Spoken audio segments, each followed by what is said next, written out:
Hello, I'm James Prescott, and I am a third grade math teacher, and am excited to tell you a little bit about what we do, how we do it, and why we do it. The North Carolina Standard Course of Study is set up in domains, which are main ideas, and clusters, and then standards, which make up the clusters that support the main ideas. The Common Core standards was a national standard. It came about in 2010, although there were standards before that. But the Common Core was a suggestion or a framework for the states to adopt to use as a standard. I think 41 states have adopted it. So Common Core, it has two critical parts of it. It has content standards, but it also has standard method of practice standards. So it's how we teach what we teach. And I will get into that a little bit later.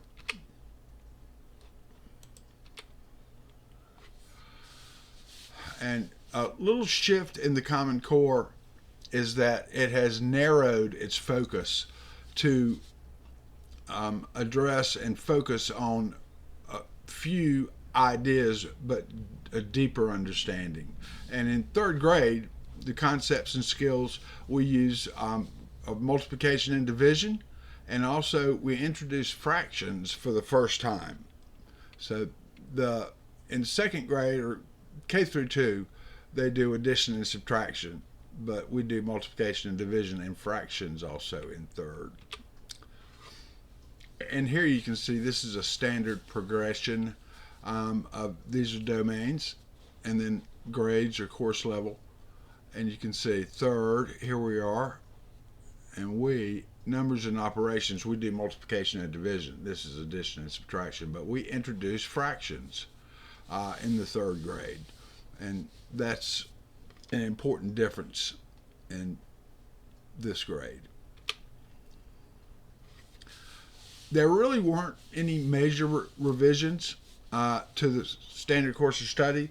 We did do away with teaching the metric system, and we moved a couple of ideas to the fourth grade, but really no major revisions in the standard course of study. This is a framework, instructional framework for third grade, and it has the clusters across the top, then the standards are below, and the times suggested to spend on each cluster. And you can see multiplication division is 5 to 6 weeks. Class 4, it's the first time I've encountered that. And fractions, parts of the whole, 4 to 5 weeks later on in the course. And the standards for mathematical practice are really about making just a culture in the classroom, and it's about making things real, and using concrete things to look at real life situations that are math related. So I embrace a culture of errors in the classroom, and that leads to better student engagement and fosters a growth mindset and belief that mistakes are an opportunity to learn, and that's how we can see it. And never, oh no, that's wrong. Never say that. Say, oh well, why do you think that? Or try to figure out and think about why it's wrong. And so it's a good atmosphere, and so it leads to collaborative learning and mathematical discourse in the classroom, and that's important, and an important part of the SMP. Some tools we use really to make these ideas concrete. I use base 10 blocks and fraction tiles, and you get to really put your hands on, and it's deals, different learners can learn different ways. It's a good way to make it real life. Different technology platforms, they're changing all the time. But Desmos is great, and Prodigy is a gamified learning platform that's a lot of fun. But gets engagement, and that's the main thing, is getting the students engaged.